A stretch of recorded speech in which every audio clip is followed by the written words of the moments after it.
things I'd like to accomplish today, I want to continue with position play. And I also want to show you a few more good uses of English that I think will help you win games and improve your overall game. But the main focus today is to show you a few specialty shots that often come up in pocket billiards. And also today I'd like to give you a chance to, pick my brain, whatever you can find in there. That you want to learn, that you always wanted to know about pocket billiards. And I know Tanya will enjoy that part. All right, the first thing I want to start off with is the shot that's most often missed in pool. Let's say you're under the heat, you're playing for the Senior Games Championship, and you have this 8-ball in the corner. Now, why is it that this shot is missed so often? Can anybody tell me why? I always overcut it. Interesting. Okay. Anybody else? I usually miss it. Usually miss it. All right. A couple of things that I want to. And this is good review.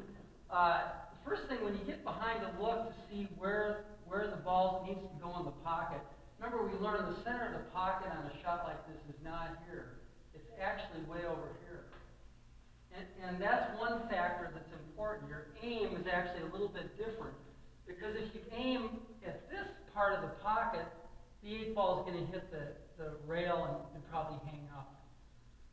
Now, another reason that this shot is missed too, and this is real important, when the cue ball contacts the 8-ball, guess what? You actually put a little left English on the 8, which makes it twist this way, which will push the ball down a little bit. So in any cut shots like this, you actually have to slightly overcut them. So when I aim and see where I exactly want to hit the 8, the center of the pocket's right there. That way I compensate for the contact of the cue ball hitting the 8, plus where the center of the pocket is. Get down in that line, get nice warm-up strokes. Oh, and I actually overcut it. That's just what like I you do. said. Every time. Yeah. And actually, that's unusual because in most cases, people actually hit this part of the pocket first. But we're all human. And again, you want to slightly overcut it, but not too much. And then that's perfect. And you notice it went into that part of the pocket, and that's so important. The other thing we learned the other day is the tangent line. And let's go learn a nice little shot based on that.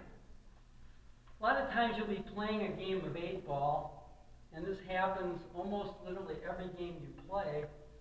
But in a shot like this, I actually have a nice little cut on the 3-ball. And what I need to do to win the game here is to make the 3-ball and get position on the 7. And you can see clearly that the 7 is all clustered up. The first thing you do always when you're playing position or breaking out a cluster is look at that 90-degree tangent line. And I can see by looking at that, if I hit a center ball stop shot, the cue ball is going to run right into the 14. That's not going to work, is it? Because the cue ball will stop right there and I won't have position. So when you look at the tangent line, making the 3 in there, you want the cue ball to hit a little high on the 14 so you can actually get position on the 7. So I'm just going to put a little bit of low to change the tangent line so I can knock the 14 away and get position.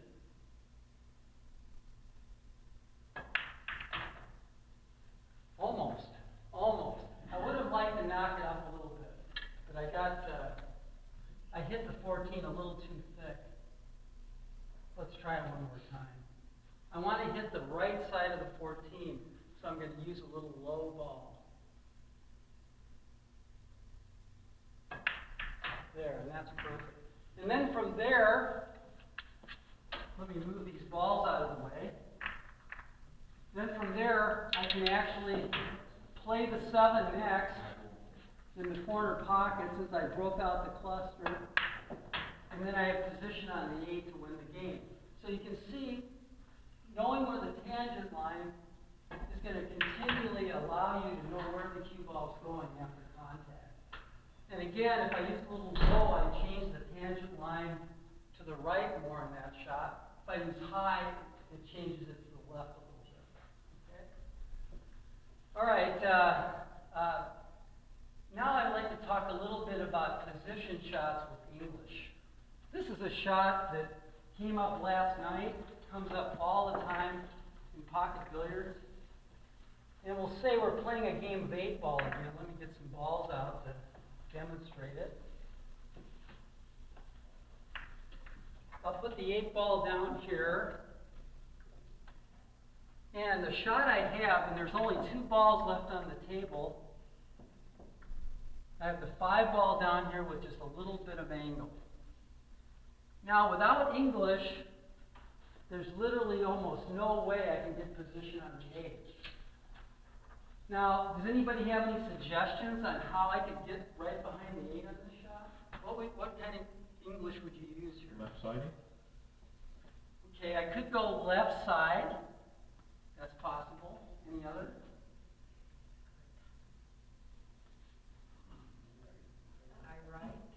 High right. Let's try name and see what happens. Now, high right English is going to be running English when it hits the rail. So when it hits this spot, it's going to widen the angle, come down here towards the diamond, and drop right behind the 8. And this is there's a drill that I'm going to show you today that you'll be able to work on this shot. Put a little high right English, nice and smooth.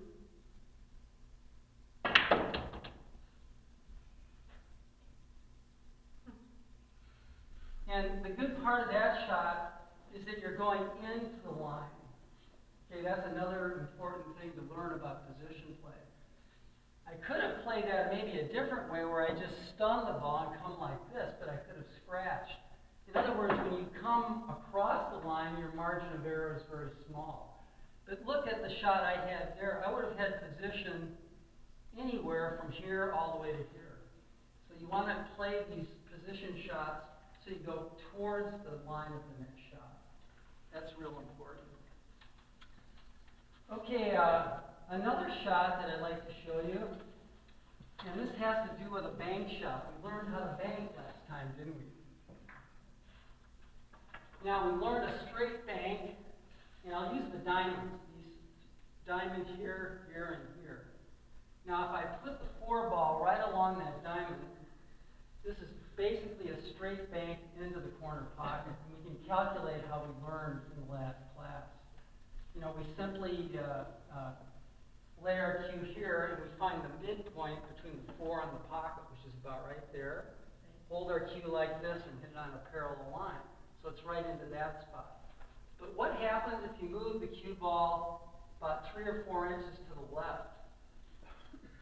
Can I still bank it in there? Actually, you can actually shorten your bank by using English. So on this shot, in order to make the 4, even though it's not a straight bank, I'll just apply about a full Q-tip of left English.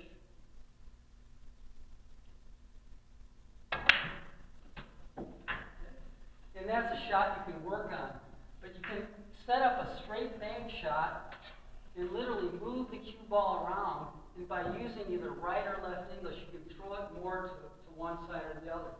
In this particular shot that I showed you, the left English puts spin on the 4, so it shortens the 4-ball up right into the pocket. Okay. All right, here's another shot that often comes up. Remember in one of the other lessons we talked about how straight-in shots are often not so great? They aren't, because they limit your options. They limit what you can do. This shot often occurs where you have something of this nature,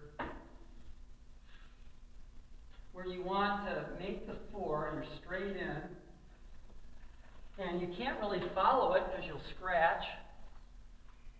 So how can I get position on that 8-ball? Well, the way you'd have to do it on this case would be to use a lot of draw, but in this case use right English. So when it hits the rail here, it'll spin off right behind the 8-ball.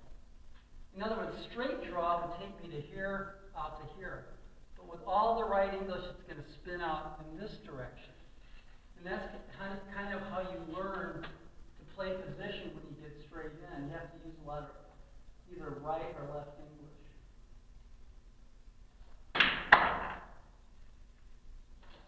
And you see how that changed the angle this direction.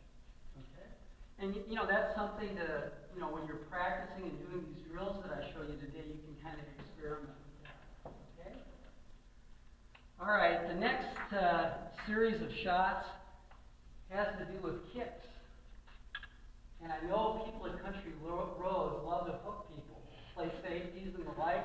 Oh, I can come on. In fact, I would venture to say that some guys in this place have more fun hooking people than actually making a ball. Am I right? Are you kidding? All right, you're playing a game of 8-ball, and the 8-ball's hanging in the hole, but guess what? The guy left you frozen on a couple of strikes, and you have, you know, the 8-ball to win. Now, there's a very exacting way to calculate how to kick this dead in the center. It's very similar to the system we learned on banks, but the only thing that you really have to do is find the midpoint between the 8-ball and the cue ball, which is right here. That's step 1. Step 2 is to take your cue and put it at the opposite corner pocket and lay it on that line. Now, in order to make that 8-ball, I simply hit the cue ball on a parallel line. Lift it up. Basically, I just bisected the angle, didn't I? So if I hit just a little bit left of that diamond with center ball, should be pretty easy. Okay? And again, that's a huge pocket. Sometimes it's going to be a little harder. You'll have a shot like this where the 8-ball is not hanging in the pocket. Same exact method.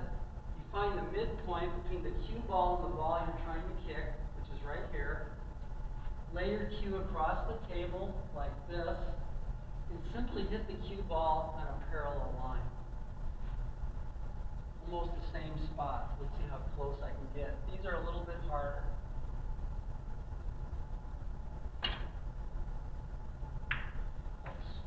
Anyway, you can make sure, yeah, go ahead. Does that angle work if the cue ball is Yes. for a drop table? Let's try that. That's a good question. Let's put it back here, and the cue ball about like this, maybe? No, I meant more. This way? Yeah, that way. Yeah, it So still the works. The midpoint? Yeah, find the midpoint between the cue ball and the 8-ball, which is right here. You just kind of eyeball it. Take your cue across So here. the midpoint Midpoint on a between the straight 8 and the line. cue ball. On a straight line. Yeah. Not up table. Okay. Yeah, it doesn't matter where it is. It could be over here or anywhere. But find the midpoint between the 8-ball you want to make and the cue ball in the middle. Go like this. Now hit it at a parallel line, which is about right there.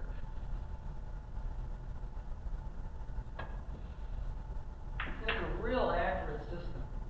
And of course, if I hit it hard, it'll come up short. If I hit it soft, it'll go long. We can, there's some drills in your sheet that you can work on later if you want to kind of perfect that. But it's a very good system, you know, to learn. Okay. Here's a shot that emphasizes one of the things I taught last time. And I think it's a really important thing to learn. Let's say your 15 ball is the last ball on the table, okay? 15 is right there, and your cue ball is right here. Now, to give this a little drama, we'll get a target. And there's actually a game that they invented many years ago that kind of died, but you can kind of see exactly where the center of the table is, where the yellow is. Now, in pocket billiards, there's one truism that holds true in all cases. The only time I can scratch if I cross the center of the table is if I shoot from the corner pocket to the other corner pocket. If I cross the center of the table by going to a rail, I can never scratch. That's why you're always taught in pocket billiards that the center of the table is your friend. And I want you to watch. If I play position on the 8 with this 15 ball, it should take me extremely close to the middle of the yellow.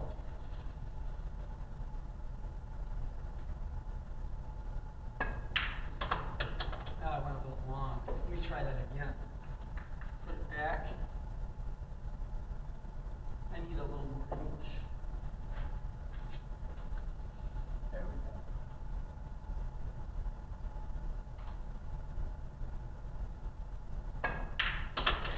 There, that's what I was looking for. Right across the yellow back here. It's impossible to scratch if you cross the very center of the table. That's why when you're figuring position on shots, it's always your friend to try to get there. And another good drill is just to play shots and try to get your ball to land on a piece of paper in the middle of the table. Because you know, even on the break shot, a 9 ball and 8 ball, that's pretty much where you want to leave your cue ball. You not notice the good players, the pros, when they break a 9 ball or 8 ball or whatever game, the cue ball hits the rack, pops out to the middle of the table and kind of stops. Now that's because it's more advantageous to end up in that part of the table. Any questions so far? All right, let's look at some specialty shots. Here's one that I think we can all identify with because we've seen this many times. You're in a game of 8 ball and you're hooked and you got to make the 3 ball. Now, in order to make the 3 ball, there's a system for calculating this. All right, the first step is to determine exactly on the 3 where you want to hit it to make the 3 ball, which is right there. You take your fingers and figure out the distance from that contact point to the rail. And you double the distance to here. So you put your finger right there, turn it back towards the cue ball. Can you hand me that chalk? Sure. Now, in order to make this, I'm going to have to aim directly at the chalk. And that's illegal in a real game. You can't do that. I knew somebody was going to ask that. But in this system, you always have to use a little bit of running English. So I want to use a little bit of right English. And it should take me right to that contact point so I can make the 3 ball.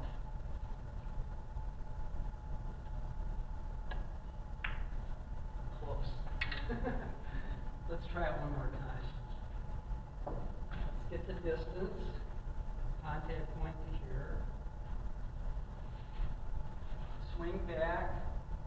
Aim right at that chalk. A little bit of right English. Now I got the other side. Okay, 3 times we do the charm.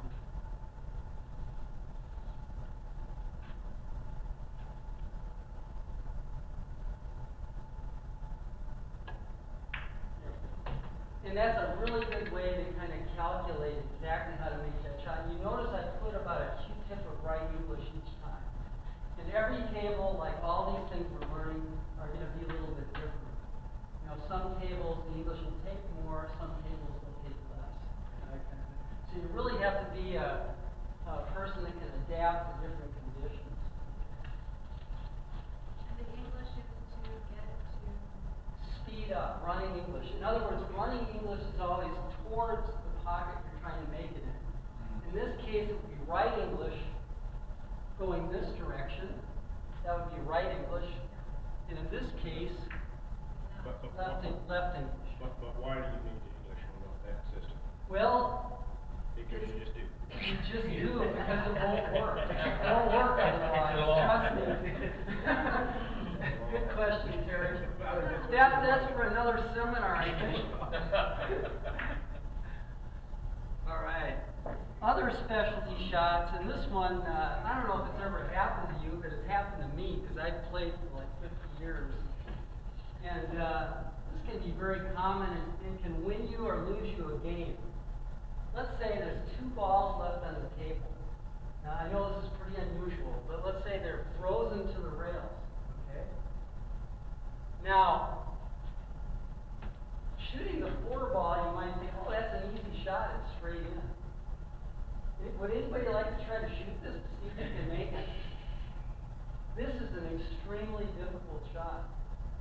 extremely difficult because you absolutely have to hit the cue ball perfect in order for it to hold the rail to make it forward.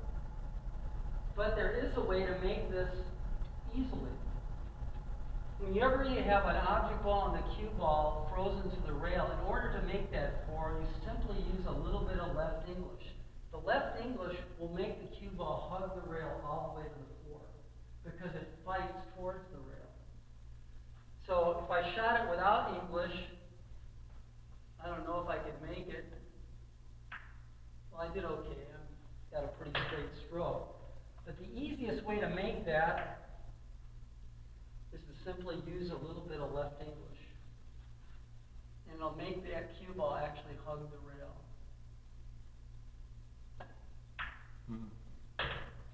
Trust me, that'll come in handy if you ever have that shot. Because until I learned that, I missed that numerous times. Okay, here's another shot that is overlooked in many cases by a lot of players. But it's extremely important. Let me kind of set it up so you can see it. In fact, you might be better off if you stand over there so you can see the shot a little better. A lot of times you have two balls that are frozen together. Now this is another opportunity to understand the tangent line. Now, the cue ball is over here, so you basically look at that and think, well, I don't have any kind of a shot. What am I going to do here? But one thing that you always do when you have two frozen balls is you check the direction of the combination. That doesn't go here, it doesn't go there. But let me look at this direction. Oh, wow. If I take the tangent line of the 3 off the 4, guess what? It goes directly in the center of the corner pocket. So in order to make this 3, all I have to do is simply hit the 3 on the right side. It'll take the tangent line off the 4 and go straight into the pocket. And you can kind of watch it from that direction. Oh. And you need to smack it hard or? No, you don't necessarily need. I'm surprised that didn't go. Looked like dead end to me, but let me try it one more time. Hit to the left and then. Okay, try it one more time. Same shot. And you can either hit it soft or hard, but it'll take the tangent line right off. Okay, and that one went a little long. You notice the first time I hit it hard, it went to the left side. I hit it softer, it went to the right. You can kind of change it a little bit that way. But it works from anywhere. Let's try another one from this area. We have the 2 and the 3 frozen. Now we look at the tangent line, the 90 degree off the 3 ball, and it takes me straight into that corner pocket. You can kind of watch it. If I just hit it on the left side, it should take the tangent line directly into the pocket. Okay? So be cognizant of where the balls are aiming. Here's another example. Put one like this. Come behind the 3 and see where that see this is not on. That would go to the left. So if I move the 7 up here a little bit, and after a while you begin to recognize these, and they become second nature. Okay? You kind of get the idea. If you use the concept of the tangent line, whenever you have 2 frozen balls, it'll open up the possibility of making what we call, the shot is called a carom or a billiard. And especially in 8-ball, when you break, there's often clusters on the table where balls are frozen together. You know, a good player, that's the first thing they look at is combinations and caroms, that kind of thing. Okay? Let's see, what else do I want to cover? Here's another specialty shot that comes up often, and I'll shoot it in this direction so you can see it. I did one similar to this the other day, but the one thing I want you to notice is the 7-ball, the way it's set up right here, doesn't really go in the corner pocket, because I'd hit the 8 if I was going to take that line. But with English, you can actually throw the object ball, okay? Now in this shot, by using a lot of left English, I can make the 7 throw about 1.5 inches to the right. And you can, let me use a stripe so you can kind of see it a little bit better.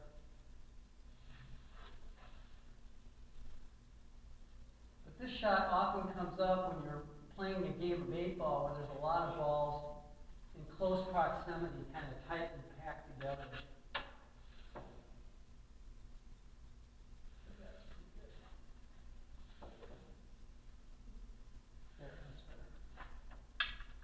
And you can see I'm aiming the 9 ball left of the pocket. But watch what it does when I put a tip and a half of left English. Watch the 9 ball twist to the right. See, it twisted about a full inch.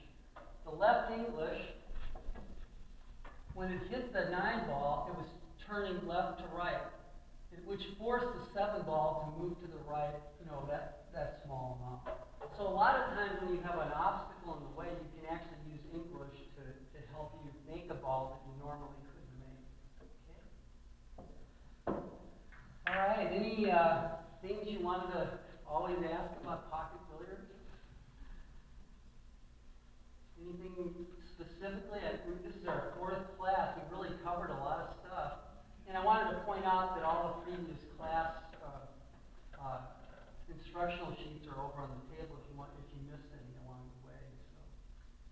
Did we ever talk about the break? Good question. What would you like to know about the break? Actually, Why did I scratch? Okay. Good question. Make a ball. Yeah. How do I make a ball and not a scratch? I would almost like to defer to Terry on this because Terry's got a better break than I do. Terry uses his whole body, and it's almost fun to watch Terry break because he's so animated when he does it. When you're playing against him, you'll scatter. That's right. And you make sure you're not in the firing angle. Cover your ears. Sounds like a bullet. Would you like to do the break and 8-ball, right? Yeah. Okay. But if it's different for 9-ball, then I'd like to hear that. All right, sure. Yeah. First thing that you got to say about the break is it's better to rack your own. And why is that? Because if you get a loose rack, it doesn't matter how you hit it, they're not going to break. And you've got such good equipment here. I'm not sure how do you guys play rack your own? No, I guess it doesn't matter here because the equipment is so good. Right? Yeah, and then that's a pretty recent thing, really. Yeah. And most people here aren't really used to that. So Okay. They don't do it. It's recent. We're just playing for fun.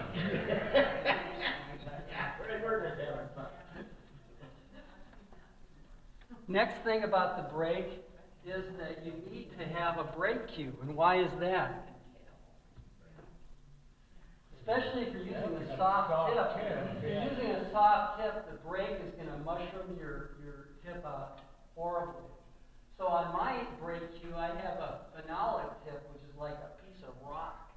So it never really changes. And you can hit it as hard as you want and probably get the best action. But the key thing, and I hope I can do it because the break is not the strength of my game, I have to admit. I'm probably a better shot maker and position player than I am a breaker. I've always had kind of a weak break. But again, you want to chalk up as normal. An 8-ball, since there's no advantage anymore of making the 8 on the break, it'll spot now, or you don't play, you win on it. Okay. So you don't break from the wings anymore. They used to believe in hitting the 2nd ball so you could make the 8 in the side. That was real common. But more and more people don't do that as much because the 8-ball on the break is not a win anymore. So I put it pretty much in the center, and my whole focus is to hit the front ball as square as possible. And I want the cue ball generally to jump up just slightly and end up somewhere in the middle of the table. Now, you mentioned you've been scratching. That's because you're hitting it off center, or if you hit it off center just a little bit, it could take it into the side pocket or the corner pocket as well. So the key is to get your alignment a little bit better so you're actually hitting it as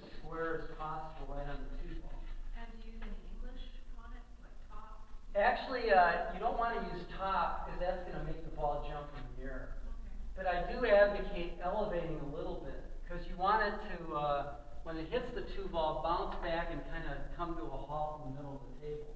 Draw is no good either, because draw is going to take you in the side pocket or the corner pocket. So center ball with a slightly elevated cue is my recommendation. And different equipment will require different things. But I have one of these at home as well, so save my table a lot of wear and tear. On this case, I'll put it just a little to the right, and I'll try to hit that too as square as I can. Normal alignment, I use my cue to align right through the cue ball into the head of the 2-ball. Swing down, warm-up strokes, and on the break, the follow-through is more important than any other shot. In fact, I'm going to visualize the cue going all the way to the center of the table as my body and everything follows the cue. And when you watch Jerry, he'll kick up his heels back. You know, like he's like. I don't think I never watched me, but I don't think I do that. All right. So watch how everything is moving through the shot. Johnny Archer, his arms, you can see him go like this through the ball. So it's a very physical shot. But all that physicality doesn't mean squat if you don't hit it square. You still have to hit the front ball square. Alignment, you know, do all the cool shooting checklist. I'm elevating slightly, just slightly. I'm hitting dead center ball. And I want the cue ball to have rigor mortis when it hits the middle of the table.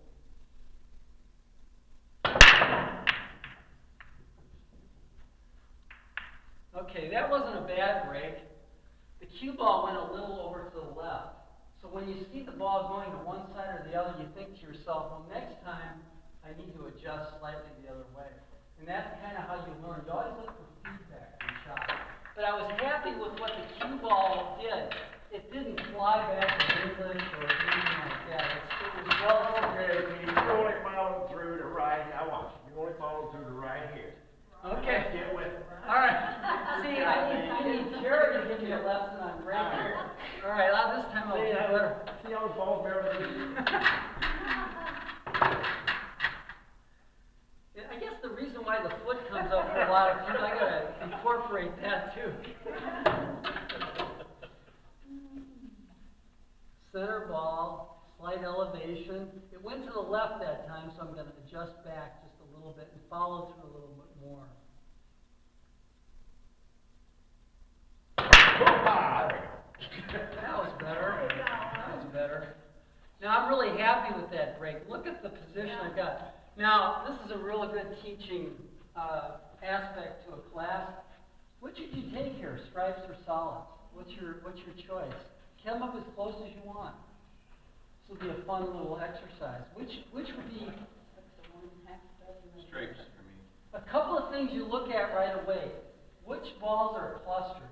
Guess what? There's only one ball that really has a little bit of a problem, and that's the 3 ball, isn't it? Also, you look for balls that are on the rail. close to the sides. Or close to the side pockets as well on the rail. That's a problem. So I see my 2 red flags are the 3 and the 7. So I concur, stripes, right? But wouldn't you also look, like sometimes the other balls look better, but you can make more than one of the other ones, like your first few shots. Does that, do you incorporate that as well? Well, that would be a reality check in the beginning. Well, in this case, I can make a stripe or a solid real easy. Sometimes you only have a shot at one ball. Now, let's say I made a ball. Now, on BCA rules, it doesn't matter what you make on the break. You still have your choice on the first shot. Do you guys play that way? Oh, okay. That's different. See, I'm playing under BCA rules, which after the break, you can choose whichever one that you think is more appropriate. But if you're playing under those rules, then I guess what did I make? You made it 15. All right, then you'd be in good shape as well. But if, Yeah. I think, Yeah. let's say your situation is, the stripes are better. You say, oh, stripes in general are better, but I can make one stripe, and then I'm gonna have trouble making any more right now. Whereas I can make 3 solids, I think. And then I run into all these, then I get to the problems. Now, what do you take? Well, that's an At interesting our question. level. See, I always, At our level. I always look at it as the ultimate goal is to try to win the game. So, the overall advantage in the beginning is the balls that I would choose regardless. Okay. Because it really doesn't matter how many balls you make in Yeah, a ball. It depends on matters. who you're playing against. Yeah. The reason why I say that is a lot of guys try to make all the balls and they miss position on the 8 or the ball before the 8. Yeah, And that leaves the table wide open for your opponent. right.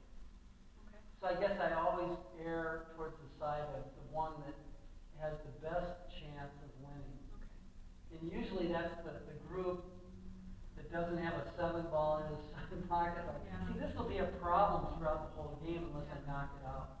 Because with these tight pockets, even making the 7 ball in here is going to be tough. So I try to look at it and see, and also if the balls are towards the center of the table, that out in space, that makes them a lot easier too. But that's a good question, you know. But if you get points for just making balls, then you would use a different philosophy. Yeah, hit him and hope is my philosophy. Okay. Now, you wanted to hear about 9 ball? Is that? Oh, yeah, the 9, what's different in the 9 ball break? Okay, it is a lot, completely.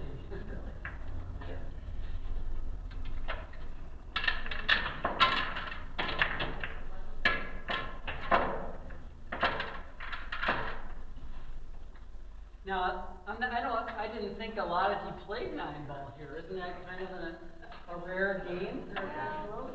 Not really? Yeah, It is? rare. Yeah. All right. All right, on the 9 ball break, you very rarely see people break from the middle.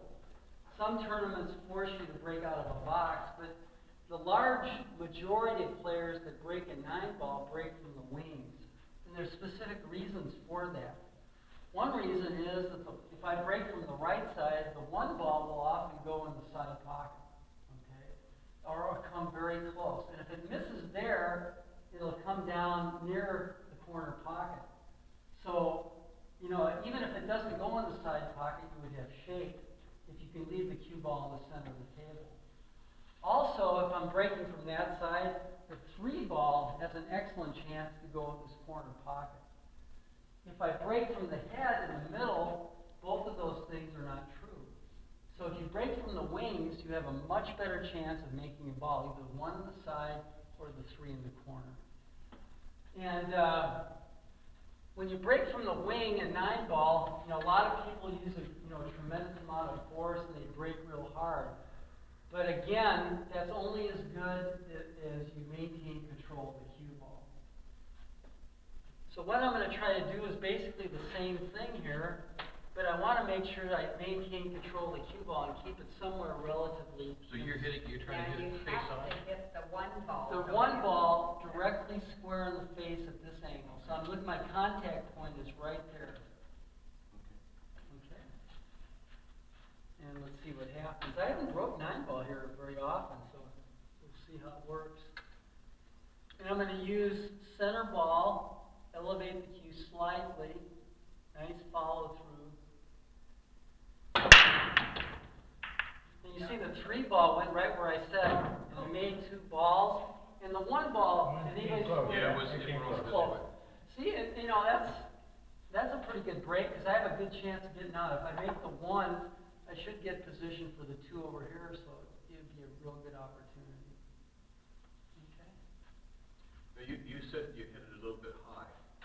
No, I hit it center ball, but I elevated the cue just a Oh, you little bit. elevated it. The reason why I do that, if you hit it just center ball without with the cue level, a lot of times you'll end up drawing it and losing control of the cue ball. I want it to end up somewhere in the relative center of the table. And you hit it high on the 8 ball as well, when you played the back to 3 ball. No, center ball, center ball. Center ball, but yellow. Center ball. Center ball with the cue slightly elevated.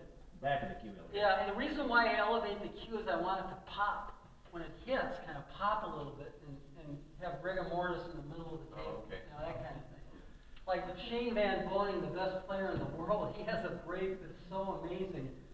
I mean, I think if you put a piece of paper in the middle of the table, he could probably hit it 1 out of 5 times. Well, he said on that interview, he said his practice table is home. When Yeah. he practices breaks, the center of the table is just white.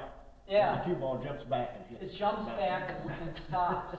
That's the ideal. It's a big circle of where the cue ball bounces back. Now, to do that is really unrealistic unless you're playing hours a day. I just wanted to give you the principles of a good break. I think just elevating, go center ball, and nice, firm follow through. And again, you know, back to the fundamentals, you don't hold on real tight to the back end of the cue. That will restrict your follow through. When breaking, or you watch Terry break, he's almost literally throwing the cue through the ball. You know, when he lets it go. You want to get the feeling on the break that you're letting the cue go, not holding on and hitting it. And to get more power, do you hold further back on the cue? Do you have your hand set back further from the... Good question. I would say on the break, generally, I would have a little bit longer bridge and maybe slightly further back on the cue.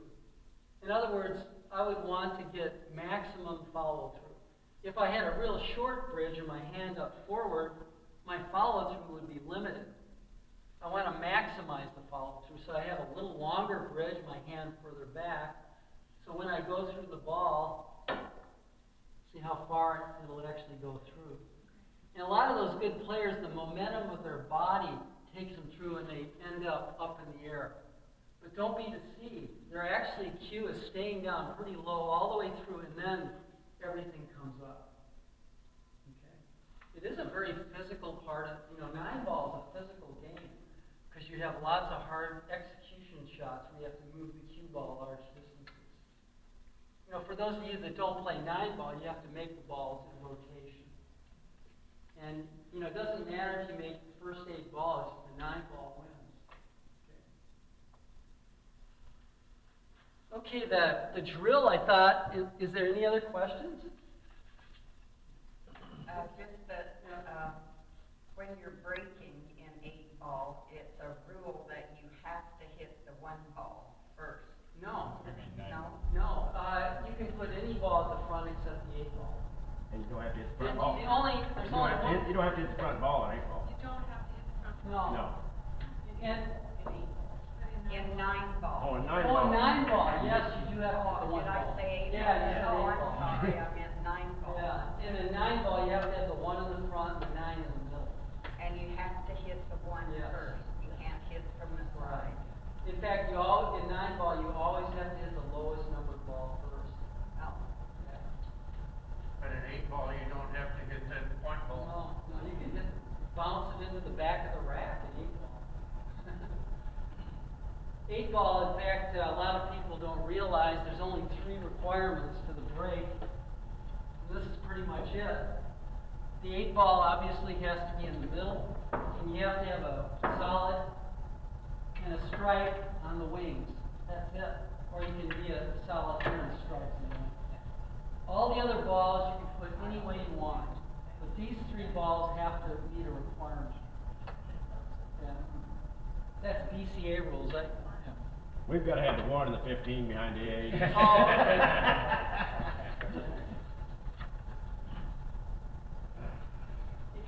Any other questions? Those are good.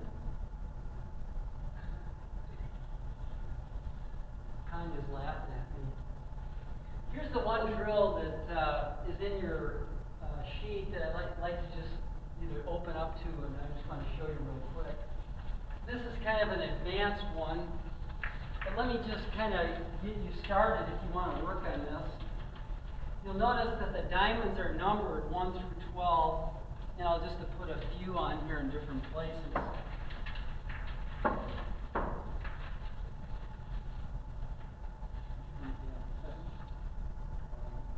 But, you know, once you learn how to hit the cue ball where you're aiming, the next important thing to learn in pocket billiards is how to play position, okay? And this is one of the best drills that I've ever seen for how to play position. You set up one cut shot. You'll notice each table has a couple of reinforcers set up here. You know, so you can set up the same shot every time. But what I'd kind of like you to get the feel for, and I know this is going to be real hard in the beginning, but I want you to practice just trying to hit each one of those diamonds with different English. Like on the first one, to hit the 5 ball, what kind of English would I need here?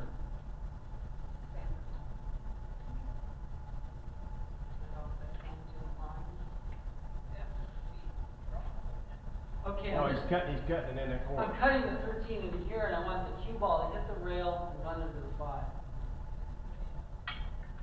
So on this particular shot, I'm going to need a lot of high right English.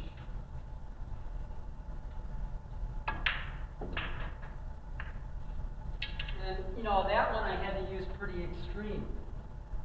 Now the next shot, I want to hit the 1 ball. All right, in this shot, I still need high English, but not as much right English.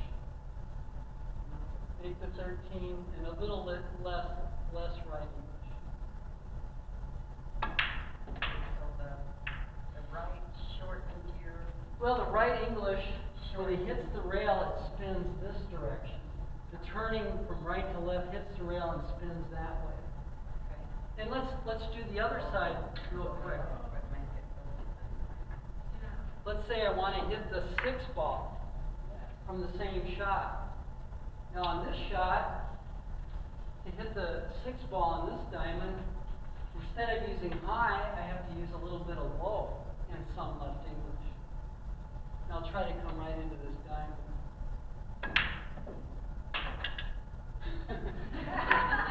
More English, more English. They won't let us do that. There we go, that's pretty close. And then I move it up a little bit. Move it up a little bit. This time, a little bit of low, not as much left. In other words, just kind of practice, practice. Now move the 6 up to here. And again, you try to work on one shot until you can come pretty close each time. This time I'll try to go into that diamond. This won't be as much English. And again, you kind of keep working on it, going down the line. And eventually, these are really fun shots when you try to hit ones down there.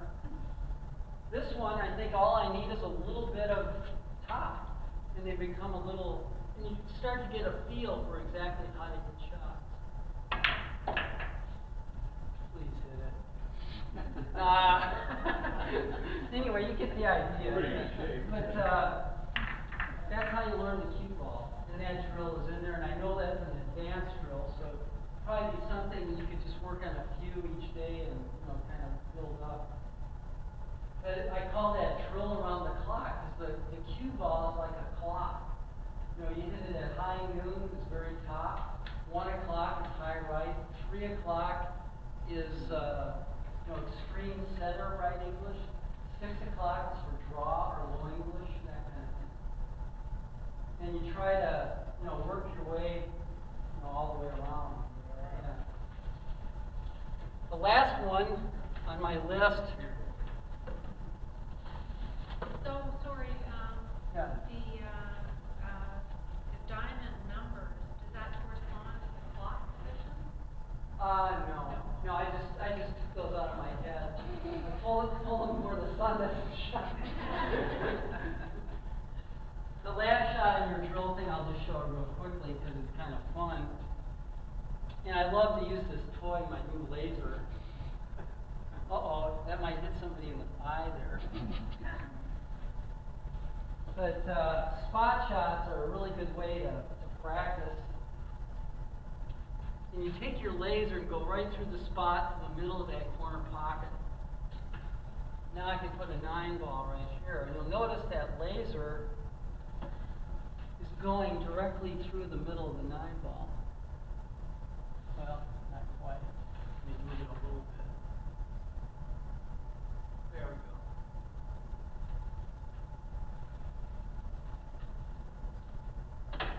This is an interesting shot because it teaches you how the contact point and the aiming point are a little bit different. Now, in order to make the 9 ball in a typical spot shot, the cue ball has to contact exactly where that laser is crossing the 9 ball. But you know what? If I aim at that laser line, the 9 ball is going to hit right here and miss horribly. So the key thing to remember on this shot is that your target, the place where you aim, is always a half ball behind the contact. Do you understand that? So, in other words, the cue ball needs to contact where the laser's hitting the 9. But my actual target is always a half ball out. Oh, okay. Okay. So it's an interesting way to get behind the shot and see exactly where the cue ball contacts the 9 ball. But my aiming point is always a half ball away.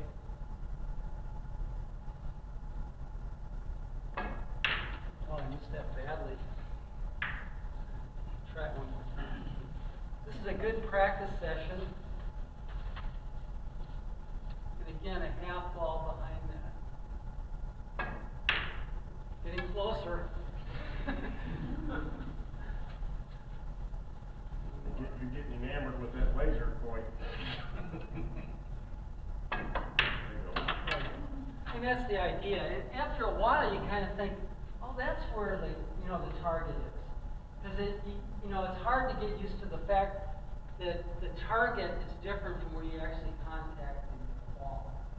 And a lot of times on a shot like this is what's called a half ball hit, which simply means that half of the white ball covers half of the 9 ball to make it. Kind of like that.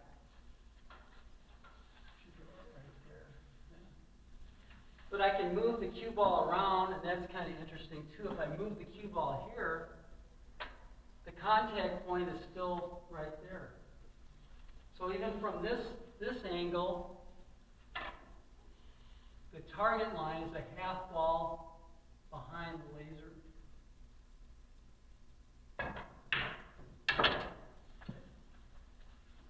Okay, now if you don't have a laser, and you go up there and you pick a point on the ball where it has to go straight in, like that. So if I'm trying to cut it, then is my point, do I move the target line? Okay, say you're cutting the 2 into here. Here's your contact point, which corresponds to the center of the target. Your target is always a half ball behind it. Or you could look at it as a ghost ball. Just imagine what a ghost ball is. Okay. So your target, which you've done in line your stance and everything, it would be right here. It So would be if there. I mark that spot right there where I know it has to go, then I look at it and come back. Yeah. Okay. In fact, you look to see right where you have to hit the 2 ball, and then you keep your eye on that point and go back. Like, for example, on this shot, if I was shooting that direction, some people actually do this. They lay their tip on the table. Yeah. And you go back and then, That's how I see Jean shooting all the does time. she do that? Yeah. Oh, okay. You can get behind it, come back a half a ball, swing your cue back like this. That's legal. And then swing So you down draw and your cue back a half of, Yeah. okay. And the half a ball is 1 1/8, which is a half of the diameter of a pool ball, which is a 2 1/4. The target, the reason that's a target is that's where the center of the cue ball's gonna go. So when you're shooting, Yeah. it's not the target where the contact point of the cue ball is still gonna be the contact point that the laser hit or that you point. But your target line is to the center of the cue ball to that point.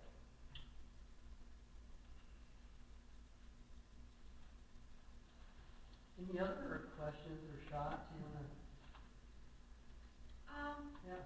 Seeing how it's on the spot there, you've got, no, actually, I know the answer to this.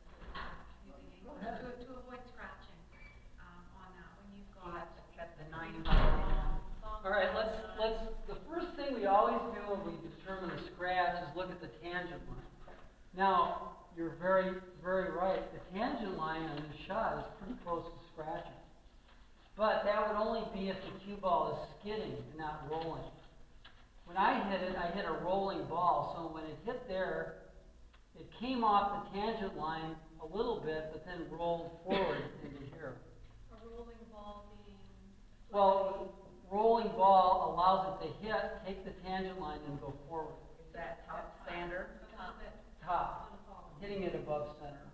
Or if you hit it in the middle and hit it slow, it's rolling when it gets there. That's the same thing. Yeah. Now, if I hit a stop shot from back here where I follow the tangent line, I could probably easily scratch. Now, if I hit the middle and it's skidding down there, like something like that. Yeah. So you could scratch on that shot. And also you could do it the other way too. Let's say you wanted to get on the other side of the pocket, you could change the tangent line that way.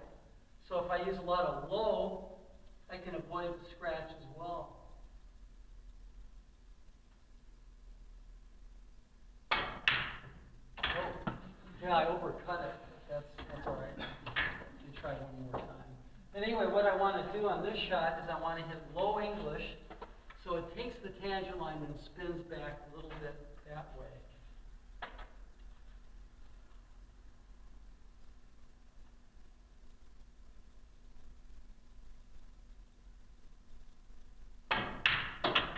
Like that. And you see that was coming towards the pocket, and then the draw brought it over to here. So that's how you avoid scratches. But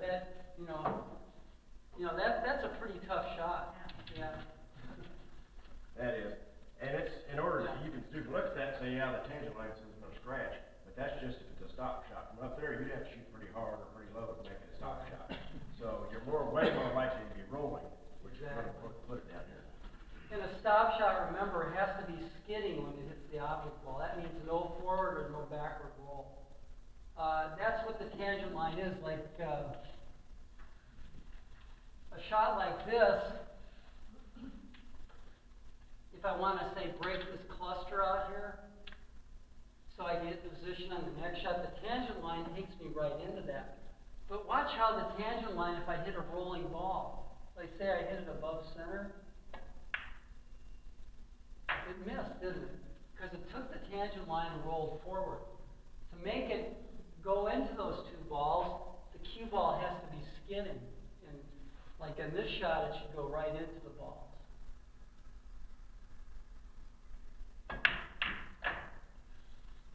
So you really have to pay attention what the cue ball is doing when it hits the object ball.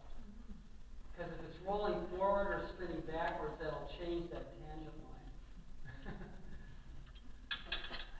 I know that's a lot of stuff, isn't it? My brain is full. But the beauty of the tangent line is on every shot, I can pretty much determine where the cue ball is going to go. Like say I'm playing 9-ball right here, and I have the 6 into the side, a real typical shot. I take the tangent line, 1, 2, 3, 4 rails into the 9. So it's basically, just by knowing the original tangent line, I should be able to get position.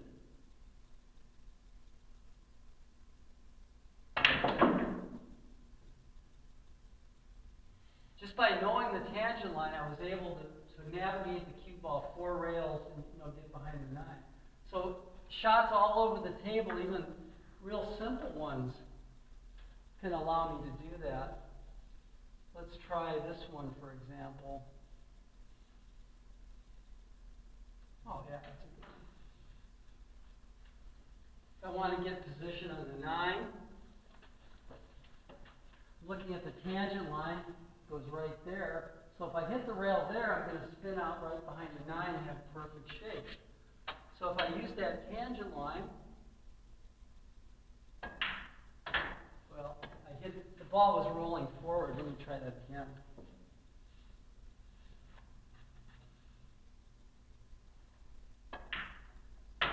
Behind the 9, and that's So the that idea. one looked like you hit it with a bit of bottom, like it was lower than center. I think I was afraid that it was going to roll over. because it's gotta be skidding to take the tangent line. So maybe I used a little low so it wouldn't roll over so quick. Like, let's think of another good shot like that. Let's try something like this. Let's say I simply want to get position on the 9. The tangent line on the 7 will take me directly to here. So all I have to do on a shot like this is hit a nice center ball and cut it in. Takes me right behind the 9. But see, if I let it roll over, it would have run into the 9. It had to be skidding to the ball. Yeah. So I guess the bottom line is you have to know what the cue ball is doing when it hits the object ball. If it's skidding, rolling forward, or spinning backwards. Any other ones?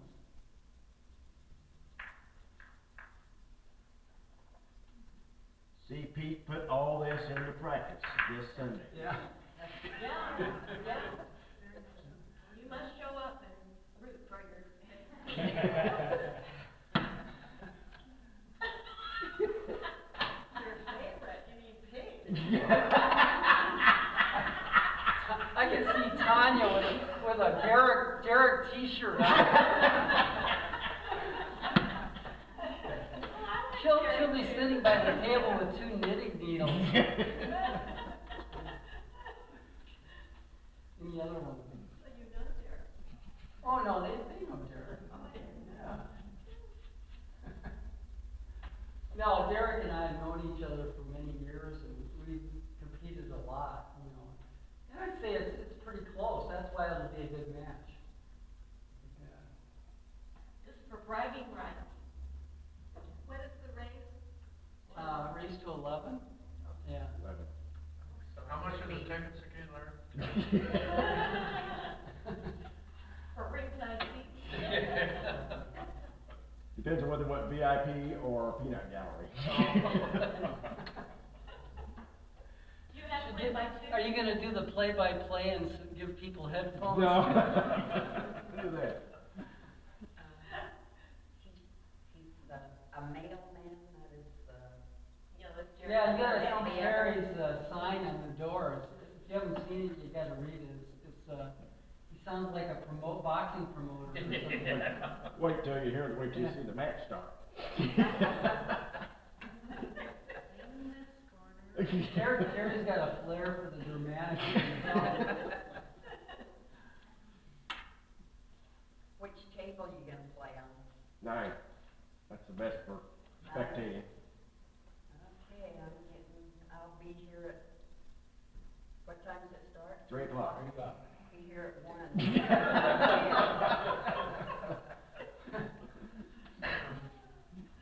You can't have all the chairs turned to the wall. I only need 1. I'm sitting on it. Actually, Derek and I played last night. I knew you were playing, Unfortunately for him, he came out on the losing he side. came out on the losing side, uh-oh. Looks like revenge time, son. Yeah. Well, that's the thing. You can't, a lot of times you don't get a shot in those games. Yeah. Did you I run just- out on Derek? No, I had to run out on Dustin. Derek almost ran out of me, and he missed position on the ball before the 8 and hooked himself. And then he left me in a wide open table, which, was pretty easy to.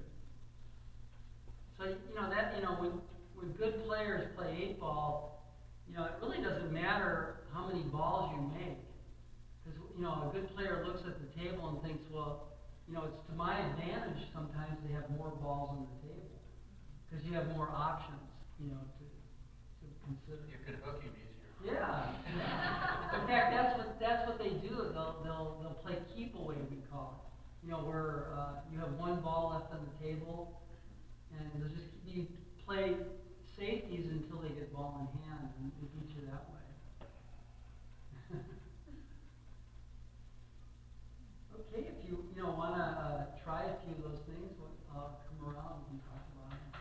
Maybe the kicks or the drill to get different places on the table. Kick shots might be a good thing to practice, because that, you know, I'll give you a chance to, you know, to learn that. Also, the shot where you go, use the one rail, that might be something to work on. You wanna take this?